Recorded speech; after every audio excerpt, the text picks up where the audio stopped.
Hey guys, in this video I'm going to show you how you can download, install and start playing Genshin Impact on your PC and or laptop. So in the search bar for your Google, you're going to type in Genshin Impact, really simply. You're going to scroll down until you get to this link here where it says Genshin Impact. So this will be the first option that appears. You're going to click on that. So as you scroll down, it says here download on PC. So PC download, click on this option.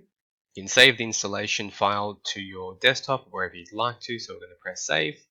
So once that installer has been downloaded, double click on it and then this window here is going to pop up. So you're going to have to click on I have read and agreed to the terms and click install now.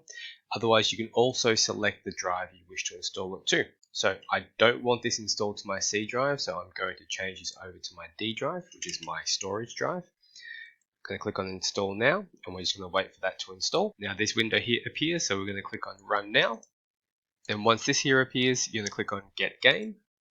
Then you can see down here it's currently downloading on the left hand side. So I'm going to pause the video and wait until this completely downloads for you. And once that's downloaded, you'll have this option to here where it says launch. So if you click on launch, it'll then load into the game. And there you have it guys. So you can then create your account and add your username and password and then you can start playing.